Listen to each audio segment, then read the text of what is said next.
Cette vidéo vous est présentée par la boutique lilojeu.ca, un service personnalisé par une équipe de passionnés d'ici.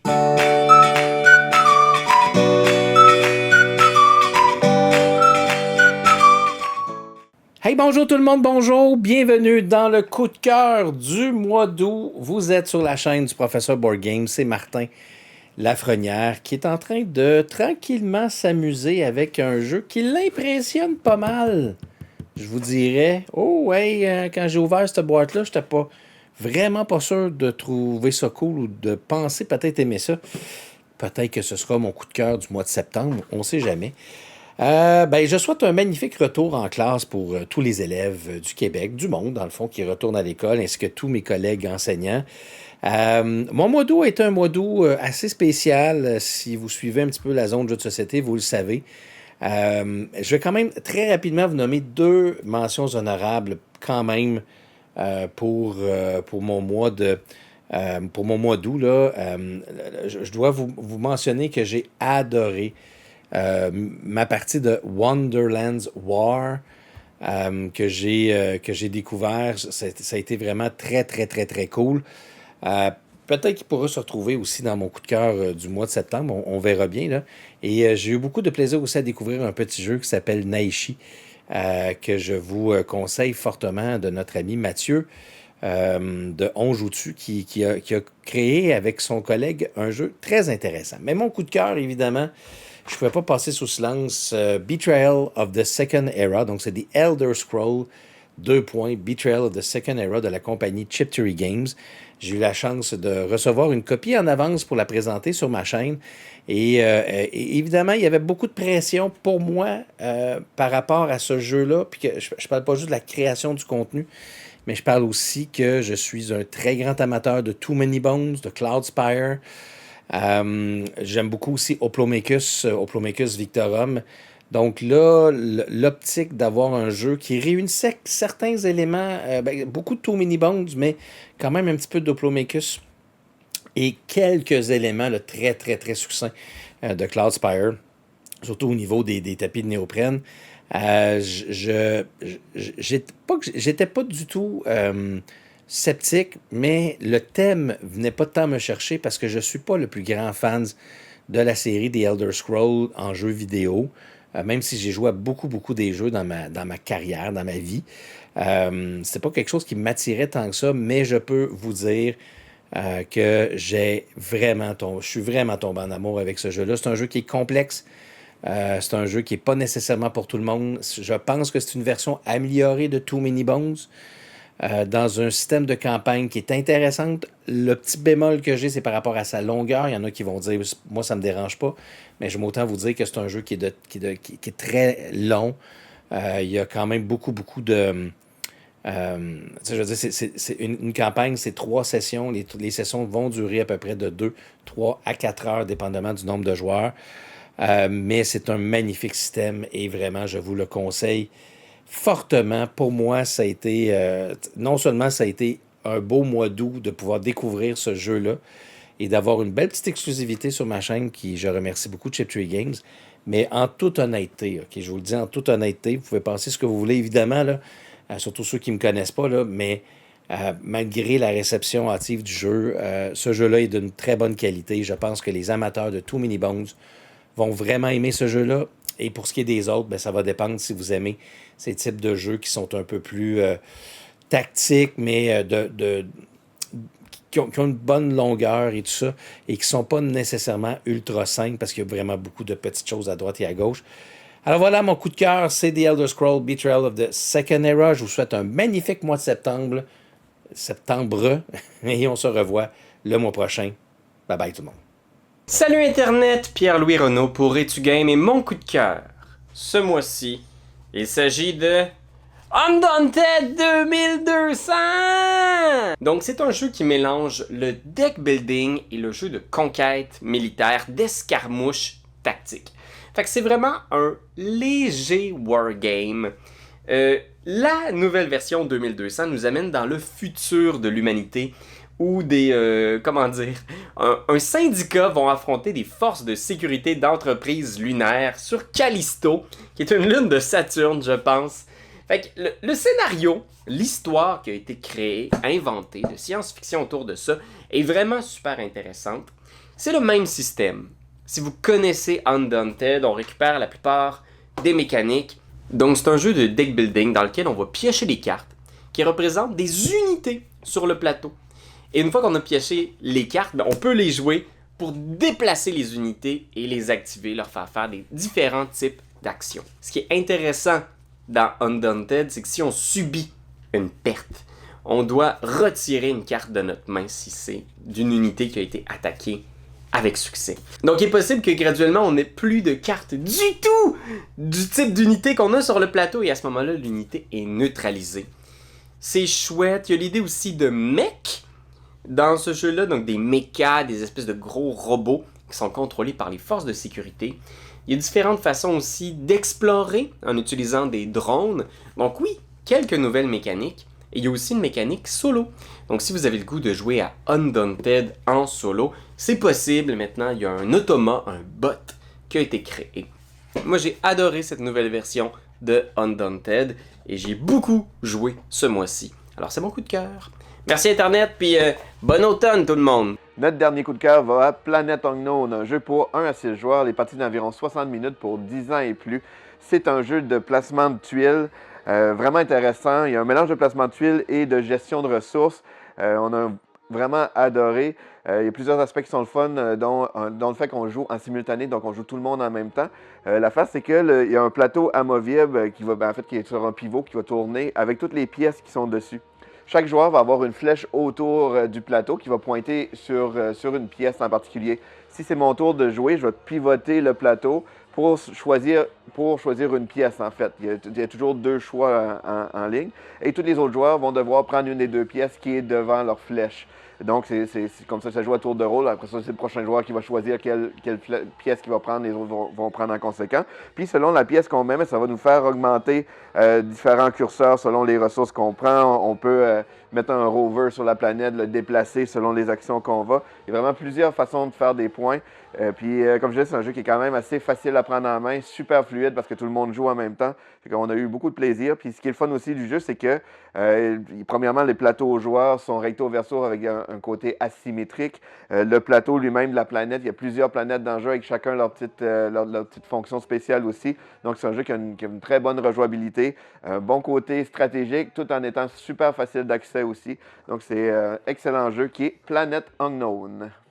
Bonjour, mon nom est Martin de l'Atelier du Meeple et merci encore au professeur Board Game de nous recevoir pour ses coups de cœur, cette fois-ci du mois d'août 2024. Alors, ce mois-ci, je vous présente Windmill Valley. Windmill Valley, c'est du même auteur que le jeu ici, Barcelona. Il a fait aussi Arborea. Il y a un autre jeu qui s'en vient que j'ai déjà réservé. Je pense que Danny Garcia est un excellent designer de jeu et ça vaut la peine de s'y attarder si vous ne le connaissez pas. Dans Windmill Valley, vous allez incarner un producteur agricole qui fait des tulipes. Hein? On est en lande, on produit des tulipes. Le jeu est magnifiquement illustré, c'est très joli. Vous aurez 2 roues d'engrenage. J'ai dit dans une vidéo récemment que je détestais le jeu de Tolkien, entre autres à cause des engrenages, que je n'arrivais pas à tout prévoir. Cette fois-ci, les engrenages ne sont pas communs. Il n'y a que vous qui avez le contrôle sur vos engrenages. Si vous les allez plus vite, moins vite, tournez tout ça. Ça a rapport avec le temps de jeu, parce que si vous allez tourner très vite, plus loin, bien, vous accélérez la fin de la partie. Alors, il y a tout un jeu. Hein. Est-ce que j'accélère la partie pour avoir plus de bonus, mais je vais avoir moins... Tout le monde va jouer moins de tours. Est-ce que ça va me profiter plus à moi? Est-ce que ça profiterait aux autres? Il faut vraiment regarder ce qui se joue là. Contrairement à Barcelona, il y a moins d'interactions. La seule vraie interaction, c'est à peu près celle-ci, ou aller chercher des upgrades. Parce que les roues que vous utilisez, il y a des actions, c'est la sélection d'actions. Vous allez faire une ou l'autre des actions sur une des 2 roues. Mais si vous upgradez, il y a certaines actions qui ont un plus. Alors, vous allez faire cette action-là plus celle-là. Alors, vous faites des meilleures actions. Vous avez... Vous pouvez des actions pour faire du commerce, pour planter vous récolter des bulbes et planter des bulbes pour avoir des tulipes dans un jardin qui vous est propre. Alors, ce sont vos champs. Vous pouvez installer des moulins sur le plateau central pour avoir des bonus, avoir accès à plus de choses. Il y a un marché au centre. Il y a du commerce international. Vous pouvez upgrader aussi votre ferme en y ajoutant soit des contrats qui vous donnent des points de fin de partie ou en y ajoutant des travailleurs qui vous donnent des points, mais qui vous donnent aussi des habilités spéciales. Alors, Windmill Valley, c'est une salade de points comme on les aime, où il y a plein de façons d'arriver à son tour, à faire un maximum de points. Et même que dans notre dernière partie, il y a quelqu'un qui était très en avance parce qu'il a pris tout plein de points qui c'était plus immédiat. Il y avait moins de contrats vers la fin. Finalement, il a fini dernier, mais en même temps, on a fini dans un tout petit écart de même pas 10 points tout le monde. Et on a dû départager la victoire avec un tiebreaker. Alors, c'est vraiment un jeu palpitant pour une salade de points. On se rend compte qu'il y a vraiment plusieurs façons de se rendre, de se rendre vers la victoire. Il n'y a pas un seul chemin. Et c'est très intéressant. Je vous le conseille. Windmill Valley, c'est mon choix pour le mois d'août 2024. Salut les gamers, Sam de Board Game Duel, de retour pour les coups de cœur. Et pour le mois d'août, mon coup de cœur, c'est Mandalorian Adventure. Je n'ai pas la boîte avec moi parce qu'il y a une canaille qui me l'a emprunté. Donc, si jamais vous le trouvez, j'ai une récompense pour vous. Donc, c'est un jeu de type Dungeon Crawl, mais très accessible. On visait avec ça un grand public. Puis c'est très bien réussi, même pour les vétérans comme moi et potentiellement vous, si vous regardez ça. On a un système de gestion de main avec des cartes qui est vraiment bien pensé. Donc, on va avoir comme 4 actions possibles, se déplacer, attaquer, manipuler les ennemis ou se préparer. Dans le fond, piger des cartes pour que ça donne des petits boosts. Puis dans le fond, on va avoir des cartes dans nos mains qui ont des valeurs. Puis là, plus on met une valeur forte sur une action, meilleure va être l'action. Mais en même temps, plus qu'on a de chances de déclencher des réactions des ennemis. Donc, ils font comme... C'est un bon puzzle de timer quand est-ce qu'on veut jouer nos actions pour pas déclencher des réactions quand on est en mauvaise position. C'est super simple à prendre en main, mais c'est quand même vraiment efficace. Puis ça peut être un bon puzzle, surtout au niveau de difficulté plus élevé. Puis c'est une boîte qui est pas trop chère pour ce type de jeu-là. Du bon matériel, là, presque tout en carton. Là, c'est très éco-responsable comme production. Puis on aime ça beaucoup. Puis je trouve ça très intelligent la façon qu'on va nous amener de la diversité. Donc on va réutiliser les mêmes composantes, mais de façon un peu différente pour comme nous proposer 24 scénarios différents. Là. C'est pas une campagne, c'est vraiment des scénarios qu'on peut faire en stand-alone. Puis on a même un mode où il peut y avoir un trade potentiel dans le groupe, ce qui est pas quelque chose c'est quelque chose qu'on a vu souvent dans d'autres jeux, mais pas dans les Dungeon Crawl. Donc si vous êtes fan de Star Wars, si vous êtes fan de la série Le Mandalorian, si vous êtes fan de ce type de jeu-là, je recommande fortement The Mandalorian Adventure, qui a été publié par Unexpected Games et distribué par Asmodee, qui nous ont envoyé la copie pour qu'on puisse l'essayer. Donc, à la prochaine! Salut tout le monde, ici Eric. Le mois passé, je vous présentais mon coup de cœur qui était l'extension Paysage du jeu Cascadia. Je reste un peu dans la même thématique parce que mon coup de cœur ce mois-ci, il s'agit de Cascadia, Rolling River et Rolling Hills. Donc, contrairement à Paysage, ce ne sont pas des extensions du jeu Cascadia. Ce sont ce qu'on appelle des stand-alone. Donc, on peut jouer seul à ces jeux-là. On n'a pas besoin de l'autre Cascadia. Et contrairement à l'autre jeu, en fait, ce n'est pas un jeu de placement de tuiles, ce sont des roll and write. Donc, je vous explique rapidement comment on joue à Rolling River et Rolling Hills, et ensuite, je vous dis pourquoi ce sont mes coups de cœur du mois. Donc, Roll and Write, ça le dit, on va brasser des dés. Donc, sur les dés, il y a des animaux. On va brasser des dés communs et des dés personnels. Ensuite, on va faire une phase de collecte. Donc, on va collecter des animaux qu'on va venir inscrire sur une feuille comme ça, ici. Par la suite, on va pouvoir dépenser nos animaux pour acheter une carte Habitat. Donc, il y en a plusieurs et on voit le coût là, en animaux sur la carte. Et par la suite, on va venir inscrire la carte qu'on a achetée, si on peut en acheter une, sur notre feuille de pointage personnel dans le but de faire des points de victoire. Donc, on fait ça 20 fois et on compte nos points. Celui qui a le plus de points de victoire remporte la partie. C'est pas plus compliqué que ça. Donc, c'est ça. Ce qui est intéressant, par contre, c'est qu'il y a 4 feuilles de pointage dans la boîte qui sont assez différentes. Donc, tantôt, je vous montrais la feuille A comme ça ici. Mais il y a aussi la B, la C et la D. Donc, je vous montre la D comme ça ici, qui sont de plus en plus complexes et qui amènent une belle variabilité dans le jeu. Donc, les façons de faire les points sont assez différentes. Les stratégies que vous devez utiliser aussi. Donc, ça, c'est vraiment super intéressant. Donc, je vous montrais qu'il y a 2 jeux. Je vous explique un peu là, pourquoi il y a 2 boîtes de jeu. Ben, premièrement, c'est que chaque boîte vous permet de jouer jusqu'à 4 joueurs. Donc, si vous avez les 2 boîtes, vous pouvez jouer jusqu'à 8 joueurs. Et comme on joue tous en même temps, ben, il n'y a pas vraiment de ralenti. Qu'on joue à 4 ou à 8, là, c'est sensiblement la même durée. Donc, ça, c'est super intéressant. Puis c'est un peu pour ça, moi, que j'ai acheté les 2 boîtes. Parce que sinon, il n'y a pas beaucoup de différence. Donc, dans les deux, il y a des feuilles de pointage de A à D qui sont légèrement différents et qui, selon moi, justifient pas vraiment l'achat de la deuxième boîte, en fait. Les cartes habitat sont un petit peu différents aussi. Il y a quelques légères différences, mais comme je vous dis, le gros avantage d'avoir les 2 boîtes, c'est de jouer jusqu'à 8 joueurs.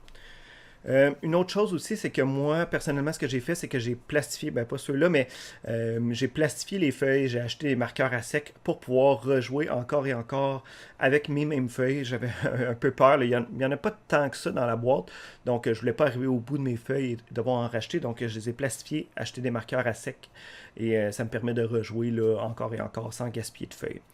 Donc, pourquoi j'aime ces jeux-là? Ben, premièrement, la thématique. Comme je vous disais l'autre fois, Cascadia, c'est un de mes coups de cœur, un de mes jeux préférés. Donc, tout de suite, quand j'ai vu la thématique, là, j'ai trouvé ça vraiment intéressant. Le fait qu'on s'éloigne quand même en allant dans le roll and write, donc ça, j'ai trouvé ça vraiment le fun. La feuille A est très très facile à comprendre, donc même avec des nouveaux joueurs, avec des gens qui ne sont pas habitués de jouer à des jeux de société, c'est facile à introduire. Le fait qu'on joue simultanément aussi, donc il n'y a pas de temps mort dans le jeu, ça j'apprécie ça aussi. Donc ce sont toutes des raisons là, pourquoi Cascadia, Rolling Hill et Rolling River sont mes coups de cœur du mois. Donc sur ce, je vous dis merci et on se revoit bientôt. Salut! Bonjour à la maison, j'espère que vous allez bien. Mon nom est Pat Larochelle de la chaîne Les Petits Chefs et je suis bien heureux de pouvoir vous présenter mon coup de cœur du mois. C'est Flock Together, un super beau jeu. Thématiquement, vous êtes des poulets et vous devez défendre votre territoire des méchants prédateurs. Ce que j'apprécie de ce jeu-là, bien sûr, son matériel, qui est vraiment impressionnant, je trouve. Regardez, on a des beaux trays comme ça, en forme de nid. C'est super cute. Et on en a plus qu'on en a besoin, 6 en tout, dans la boîte, pour tenir les ressources. Regardez ces ressources-là, comment sont belles. Bon, dans le jeu, elles font toutes la même chose, mais l'auteur a voulu faire ça beau. Et parlant de l'auteur, il faut le mentionner, bien sûr. On parle ici de Matt Mundy et le jeu est illustré par Andrew Bosley. Évidemment, les images sont magnifiques. Super original, je trouve. Il y a plein de cahiers comme ça dans le jeu pour les prédateurs, mais aussi pour les personnages qu'on joue. Comme par exemple, là, ici, j'ai un petit poulet. Hein? Il s'appelle Clockberry Finn. Et oui, ils ont tous des jeux de noms, qu'on pourrait dire, comme ça. C'est vraiment mignon. Donc, votre poulet va évoluer comme ça tout au cours de la partie. Puis, ben, c'est ça. Il faut venir à bout de 3 prédateurs et ensuite d'un prédateur boss. Ce qui me fait penser un petit peu à la mécanique qu'on retrouve dans des jeux vidéo. Il y a certaines actions que vous allez devoir faire à l'intérieur du poulailler, d'autres qui se font seulement à l'extérieur du poulailler, et la météo va venir influencer votre jeu. Chacun des personnages aussi ont des pouvoirs asymétriques, donc des avantages différents de personnage en personnage, ce qui est bon pour la rejouabilité. Et il y a une sorte de learning curve aussi en jouant, là, une genre de courbe d'apprentissage. Si vous utilisez beaucoup les bonus cards et les cartes d'insectes comme ça, vous allez gagner un grand avantage. Faites-moi confiance. Matt, l'auteur du jeu, il répond vraiment rapidement. Il est très dédié à son jeu. Il va répondre lui-même à plusieurs questions, autant sur BGG que sur Facebook. Donc, merci et bravo pour ça. Le jeu est beau, est bon, est intéressant à jouer. J'ai eu du fun à chacune de mes parties. Et comme si c'était pas assez, il va y avoir un Kickstarter qui s'en vient très bientôt pour ajouter une douzaine de personnages. Une douzaine comme dans une douzaine d'œufs. Il y a un personnage déjà qui s'appelle Clockberry. Donc oui, il continue avec les jeux de noms. Voilà, c'était mon coup de cœur du mois, Flock Together. Essayez-le. D'après moi, vous devriez l'aimer. Merci David de m'avoir permis de parler de mon coup de cœur du mois sur ta chaîne. Et qui sait, on se revoit peut-être une prochaine fois. Bye! Salut! On est le bureau du loisir. Gros shout-out à David Couteau, le prof board game, de nous avoir invités encore une fois à faire notre coup de cœur du mois d'août. Oui, c'est pas rien, c'est un beau privilège. Oui. Mathieu, un rare consensus au mois d'août au bureau du loisir. On a choisi le même coup de cœur. Il faut dire qu'on tombe dans ma talle de prédilection. Et que j'aime presque tous les jeux. Oui, c'est un jeu de pirates. Et comme on le sait, le mois d'août, selon l'ONU. c'est le mois de la piraterie dans la mer officiel. Rouge, donc ça a été déclaré. Et nous, l'ONU, c'est notre guide de conduite pour choisir nos thématiques. Voilà. Mathieu, un jeu qui est cousin du Maracaibo original d'Alexandre Fisser. On a même son petit bébé, les pirates de Maracaibo. C'est du même designer, Alexander Pfister, mais cette fois-ci, on est plus sur un jeu de course. Ce qu'on va faire dans les pirates de Maracaibo, c'est qu'on va se rendre jusqu'à Maracaibo, puis on va faire ça 3 fois. On avance notre petit bateau, on peut arrêter sur des îles en chemin et faire l'action qui est sur l'île. Et sinon, on va arrêter sur des cartes de développement. On peut soit les acheter et soit récolter 5$ qui vont nous aider à faire d'autres actions. Si on ne prend pas la carte. Exactement. C'est très similaire au jeu, mais plus dynamique, au jeu original. C'est rapide. On a une première partie avec explication et partie au complet, 1h30 à 3. Donc, on n'est vraiment pas sur du jeu qui est très très long non plus. Salade de points, il y a plein de façons différentes de remporter la partie, de jouer sa propre partie. Oui, les chemins sont toujours différents pour arriver à faire des points. Des fois, on peut jouer la piste d'exploration. Des fois, on peut se concentrer sur les trésors. Des fois, on peut se concentrer sur les cartes quêtes. Donc, toutes les façons sont bonnes pour gagner. Puis moi, c'est ce que j'apprécie particulièrement dans les Pirates de Maracaibo. On avait aussi un petit bateau comme dans le jeu original où on peut faire des bonus soit ponctuels ou soit qui nous servent tout au long de la partie. Chacune de nos actions est récompensée dans les Pirates de Maracaibo. Puis ça, c'est quelque chose de le fun quand même. Très beau jeu, et puis comme tout bon jeu de pirate, on vous conseille fortement de vous déguiser pour jouer. Une petite moustache retournée et un rire sardonique. Merci beaucoup, à bientôt. Salut à tous, ici Steve pour la Société des Jeux. Merci David de m'accueillir dans les coups de cœur du mois. Dernièrement, je n'étais pas présent, tout simplement. J'avais pas de coup de cœur, mais là, j'ai vraiment pogné quelque chose de pas payé pour tout. On parle ici de Peacemaker, Horror of War. Dans le fond, c'est un remake du jeu Peacemaker par Snoodle Design. C'est un jeu avec une thématique vraiment, vraiment cool. C'est un jeu coop, premièrement, où est-ce que vous allez avoir un livre-jeu, comme qu'on voit, qui va être représenté des petites figures, un petit look root pour les petits meeples, vraiment magnifique. Mais ici, il va y avoir la guerre encore une fois. Là, ça n'a rien de très original pour ce thème-là. Jusqu'à temps que votre but du jeu, c'est de mettre fin à cette guerre-là. Oui, mesdames et messieurs. Dans le fond, vous allez avoir des tours de personnages où ils vont être dictés par des cartes, soit des icônes qui vont être des actions de base ou des pouvoirs plus spécifiques qui vont être peut-être d'aller voir des cartes, voir ce que les actions des factions qui sont sur le terrain vont faire prochainement. Mais il y a des actions de base pour se déplacer sur le plateau. Vous avez même des cartes avec des effets ou en fonction du personnage que vous avez pris au début, que votre action va être plus forte. Vous avez moyen d'échanger des cartes entre les joueurs.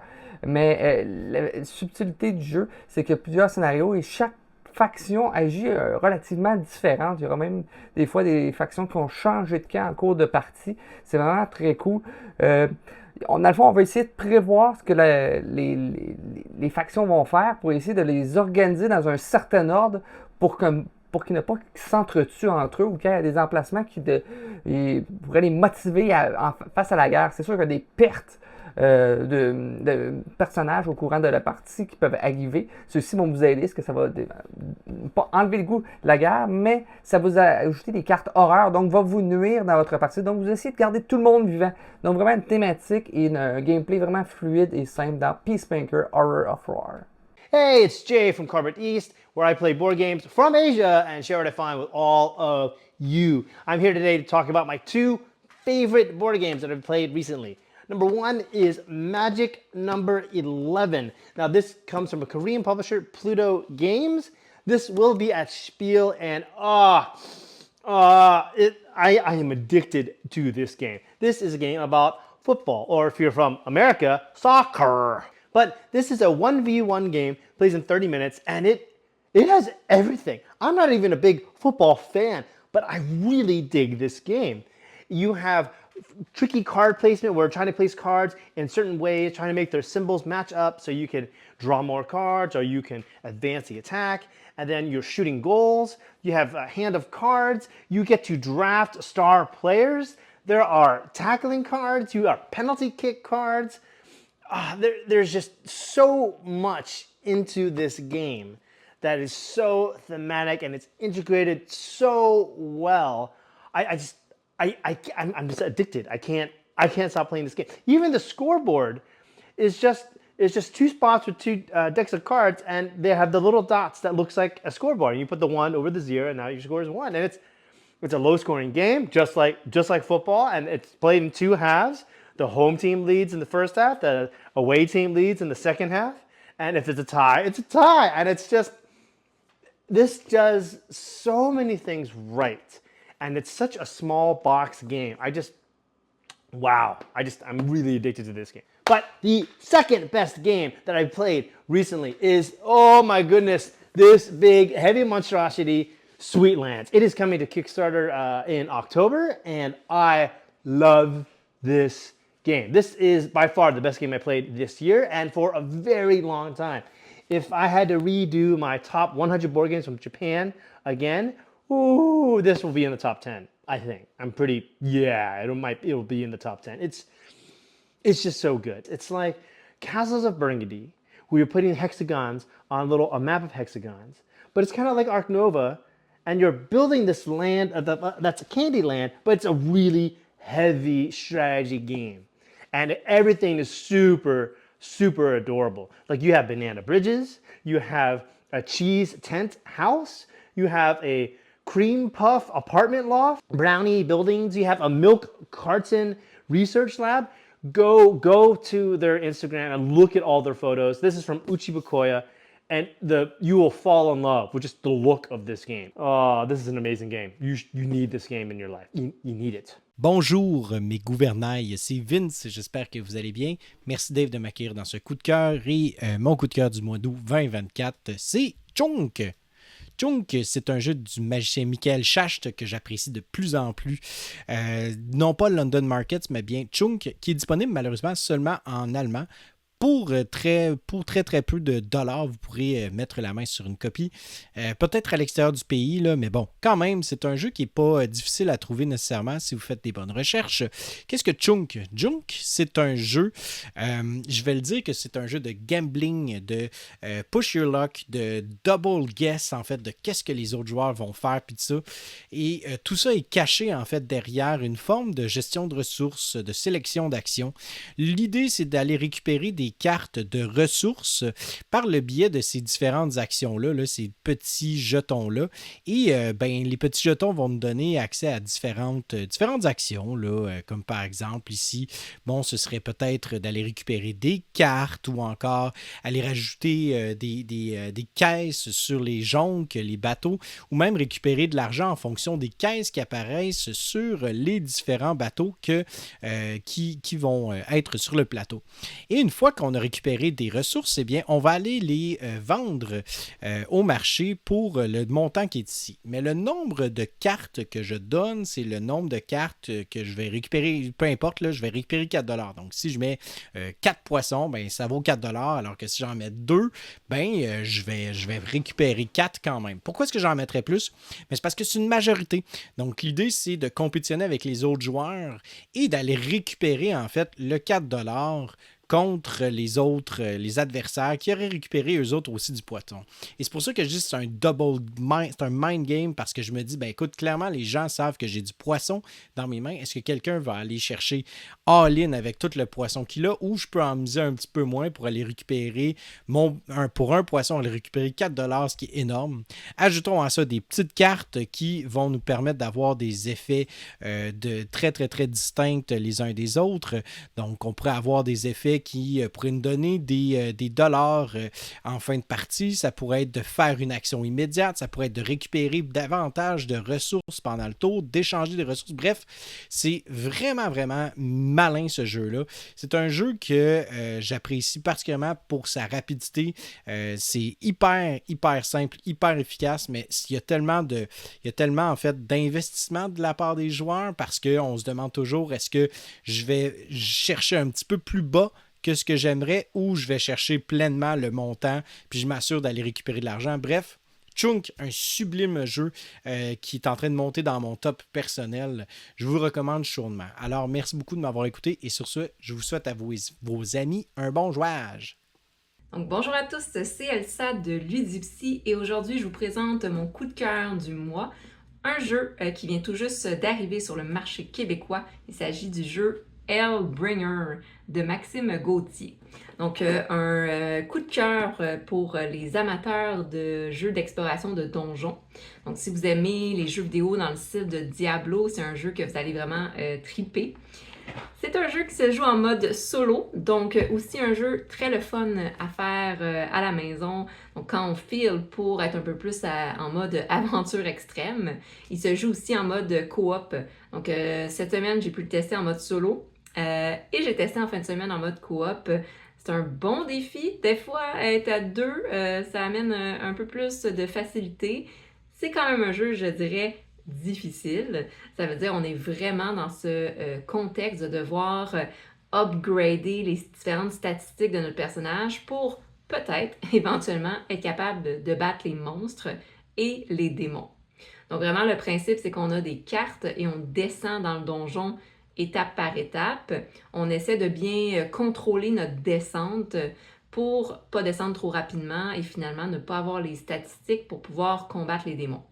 Donc, un jeu avec un aspect stratégique, gestion de nos différentes statistiques et ressources. Très intéressant. Et comme j'ai mentionné, un jeu du Québec. Donc, c'est quand même un petit plus, je dirais. Ce qui est le fun aussi, c'est qu'il y a une trame sonore avec le jeu, donc ça met vraiment une ambiance. Encore une fois, si vous aimez les jeux dans le style Diablo, exploration de donjons, gestion de statistiques, un très bon jeu pour vous. Puis, c'est mon coup de cœur du mois. Un autre mois qui se termine et c'est le temps du coup de cœur. Alors, premièrement, David, merci beaucoup pour cette belle tribune. Mais là, vous allez voir, j'ai pas mon environnement habituel. Et non, je ne suis pas seul non plus parce que j'ai un invité avec moi. Alors, j'invite ici Marc de chez Hilo. Et c'est là que je vais vous parler de mon... Wow, c'est ma capsule vidéo, OK? C'est ta capsule? C'est le coup de cœur de C'est à ton tour, là, pas de l'école du jeu. Alors, s'il te plaît, je te demanderais, va là-bas, va-t'en On se revoit tantôt! Ah, Seigneur, les vedettes, ça veut tout prendre la place. Et voilà, le coup de cœur de C'est à ton tour, c'est Château Combo. Et comme Sylvain l'a mentionné juste avant, on a un invité spécial, Marc de chez Hilo. Salut! Ça va bien? Ça va bien, toi? Yes! Yes. D'ailleurs, on est à la quai, j'ai un événement pour les boutiques. Hein? C'est à peu près ça, où on explique les nouveautés, les jeux, les récentes sorties et les futures sorties également. Alors, Marc, je vais t'expliquer, je vais te donner le temps de parole et nous expliquer un peu les règlements de Château Combo. Bienvenue dans Château Combo, un jeu de catch-up game. Je déclare le festival du combo ouvert. Donc, dans ce jeu, ce que vous allez faire, c'est qu'à tour de rôle, vous avez 15 pièces et 2 clés. Vous devez à chaque tour choisir quelle carte vous allez acheter dans le marché, soit du village ou soit au niveau du château. Donc, j'ai le choix et je regarde les valeurs. Je peux choisir celle-ci qui me coûtera 4 $ que je vais placer dans mon tableau. Donc, je dépense, je reçois 1 $ et maintenant, elle fait partie de mon tableau. Le jeu se joue jusqu'à temps qu'on a acquis 9 cartes.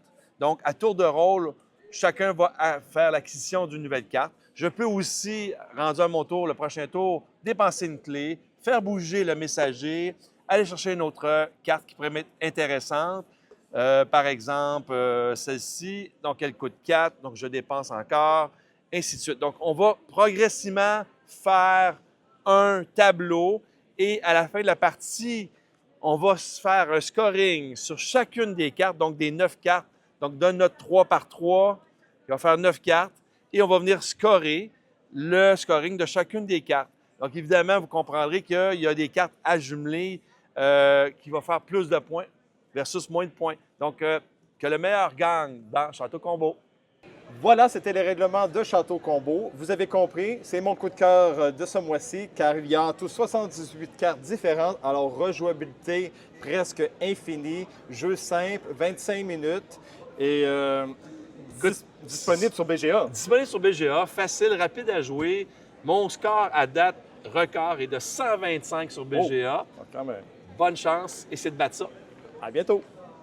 Bon ben, ça a l'air que j'étais pas le bienvenu dans le segment de tantôt, mais me revoici pour mon choix. Quel est mon coup de cœur du mois? Alors pour ma part, mon coup de cœur est une toute petite boîte qui s'appelle Les Fiefs de Norbois. Alors Les Fiefs de Norbois est un jeu de trick-taking, donc c'est un jeu de levée qui se joue uniquement en solitaire. Et là, j'étais curieux parce qu'habituellement, les jeux de levée, c'est un type de jeu qui demande à être joué avec beaucoup de monde. Et lorsque cette compagnie-là nous propose un petit jeu dans une petite boîte, un jeu de levée en solitaire, dites-vous que le jeu fonctionne incroyablement bien. Alors au départ, j'ai utilisé la prémisse de base. Donc il nous offre un petit setup de départ, parfait, excellent. Pour une première partie, utiliser ces cartes-là. Parfait, ça va bien, ok, c'est facile finalement. Et lorsque j'ai joué avec les règles avancées, donc si on veut mélanger toutes les cartes, ouf! Tout un challenge. Le jeu nous offre également un mode campagne de disponible, donc vraiment beaucoup de punch dans une toute petite boîte. Et c'est mon coup de cœur, Les Fiefs de Norbois. Bonjour chers amis joueurs, ici LP et je te présente mon coup de cœur de août 2024, donc le mois de Gen Con. Fait que c'est un peu le jeu qui à date ressort de tout ce que j'ai joué à Gen Con. J'ai joué à plein d'affaires, mais celui qui ressort jusqu'à date, j'ai joué quelques parties de Compile et c'est vraiment excellent.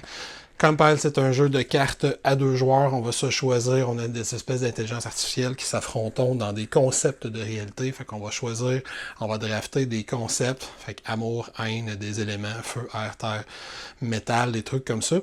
Puis chaque concept est associé à un deck de 6 cartes. Fait que les 3 concepts qu'on va avoir draftés vont nous donner notre deck de 18 cartes. Et les concepts eux-mêmes vont se placer dans 3 colonnes.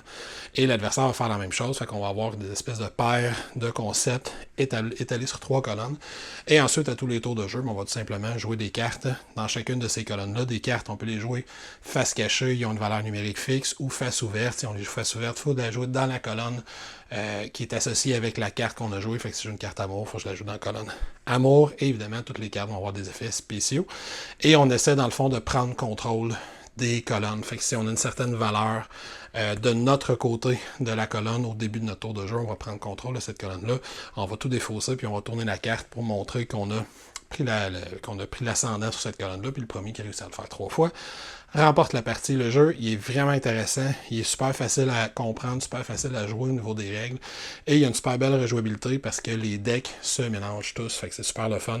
Fait que la première fois que je vais jouer, je vais avoir choisi 3 decks de cartes que je vais mélanger ensemble. La prochaine fois que je vais jouer, ça va changer, fait que ça va m'amener beaucoup de possibilités, il y a beaucoup de coups qu'on peut faire particuliers, il y a beaucoup de stratégies à l'intérieur du jeu, ce que j'aime beaucoup de tactiques à mettre en place, et j'aime beaucoup comment ils ont réussi à rendre les decks quand même assez thématiques. Fait que le deck de haine va faire défausser des cartes à l'adversaire, va faire des coups négatifs à l'adversaire, alors que le deck d'amour va me permettre de piger davantage de cartes, mais il va en faire piger à mon adversaire. Des trucs comme ça, fait qu'il est vraiment une belle thématique. Les cartes sont d'un super matériel, le visuel des cartes, l'aspect tactile des cartes aussi très intéressant. Puis il n'est pas très cher en plus, fait que je le recommande vraiment chaudement. Jeu de cartes, Compile. Bonjour à tous, c'est Marion de la chaîne Je vous explique les règles. Je suis là aujourd'hui pour vous présenter mon gros coup de cœur de ce mois-ci qui est Evenfall. Evenfall, c'est un jeu d'engine building dans lequel vous allez incarner votre propre clan de sorcières qui vont s'affronter pour des lieux magiques. Dans Evenfall, vous allez chacun avoir votre plateau de clan personnel autour duquel vous allez organiser vos cartes de manière différente pour obtenir différents bonus. Il y a énormément de cartes dans Evenfall, certaines vont être des sortilèges, d'autres vont être des personnages. Les sortilèges, vous allez tout d'abord devoir les placer sur des lieux de pouvoir que vous allez récupérer au milieu de la table. Donc en compétition avec vos adversaires, vous allez d'abord récupérer ces lieux pour ensuite y placer des sorts et pouvoir bénéficier de leur pouvoir. Les personnages quant à eux peuvent être posés sur le côté et bénéficier d'un pouvoir pendant toute la période de jeu, ou en dessous du plateau de jeu. Ça va vous débloquer la seconde partie des cartes personnages. Vous avez droit qu'à 2 de ce type-là qui sont vos membres du conseil, et souvent, ils sont bénéfiques soit tout au long de la partie, soit ils vous donnent des bonus en fin de partie. Dans Evenfall, vous allez donc déplacer vos sorcières qui sont sous forme de meeples sur les lieux que vous allez explorer, soit pour avoir une action, soit pour récupérer un lieu de puissance, afin d'y placer plus tard donc des sortilèges. Et à la fin de chaque manche, vous allez combattre pour récupérer des pierres de pouvoir qui vont vous servir à maximiser vos points en fin de partie. Evenfall se joue sur 3 manches, ça peut paraître très court, surtout étant donné que la première manche se déroule vraiment rapidement, mais au fur et à mesure que vous allez construire votre engin, les manches vont être de plus en plus longues, de plus en plus intenses. Il y a une réelle interaction, je trouve, entre les joueurs. Personnellement, je suis toujours à vérifier ce que font mes adversaires pour pouvoir bénéficier des meilleures actions possibles avec mes cartes, d'essayer de faire comboter les actions de mes cartes automatiques avec celles de mes adversaires pour bénéficier d'actions pendant leur tour. Il y en a qui vont jouer plutôt dans leur coin. Libre à eux, c'est également une possibilité. Ensuite, il y a l'affrontement de fin de manche, où là on va venir parier avec du mana sur les lieux de puissance afin de gagner, comme je disais, les jetons de puissance. Sur votre plateau de clan, vous allez avoir 2 emplacements clés, en haut et en bas pour les lieux, et en fin de partie, seuls les lieux que vous aurez réussi à descendre vers le bas vont vous compter dans les points de fin de partie. Donc attention à chaque fois à ce que vous allez faire avec vos cartes.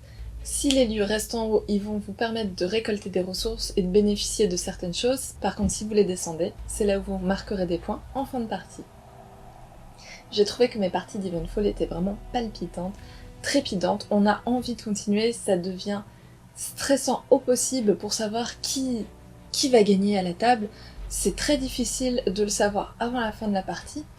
Donc ça fait vraiment une ambiance serrée de compétition, sans être non plus trop punitifs les uns pour les autres. Donc on construit chacun notre engin du mieux qu'on peut, il est extrêmement efficace, les bonus peuvent s'enchaîner très facilement. Moi j'adore ce genre de jeu. Donc si vous en avez l'occasion, je vous conseille vraiment d'essayer Evenfall.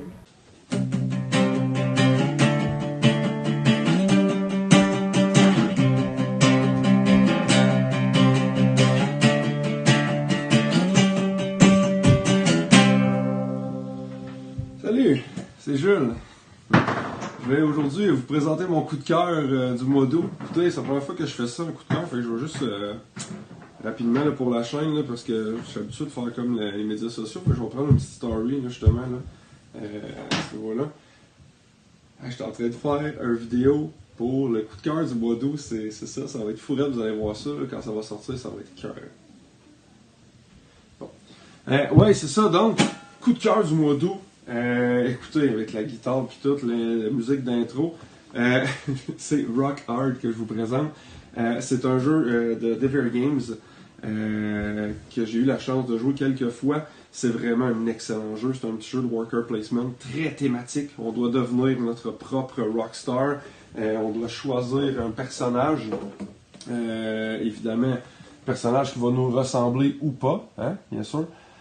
Et ce qui est intéressant aussi, c'est que le board, c'est un ampli. Donc on peut jouer avec les boutons de l'ampli. Donc c'est vraiment, vraiment très intéressant. C'est un jeu qu'on ne va pas se taper la tête sur les murs. Donc c'est vraiment des choix qui vont être assez simples et efficaces qu'on va avoir à faire. Mais ça va être vraiment extra thématique dans l'ensemble.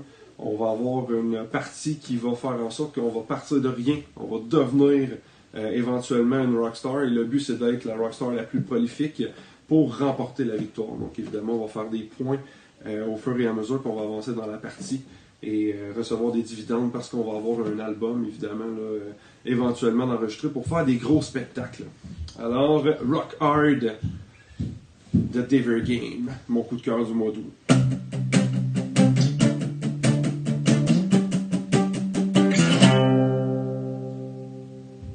Salut les gamers, pour mon coup de cœur du mois, ça a été très difficile parce que j'ai essayé une tonne de jeux depuis qu'on est revenu du Gen Con avec à peu près une 50aine de nouveautés. Je pense que j'ai essayé au moins 20 nouveautés dans le dernier mois. Donc c'est difficile de faire un choix pour trouver mon coup de cœur. Puis je vous dirais que les 2 jeux qui ont ressorti le plus dans mes expériences de jeu du dernier mois, c'est Windmill Valley, qui est un super jeu euro de gestion de ressources avec un système de roues d'action.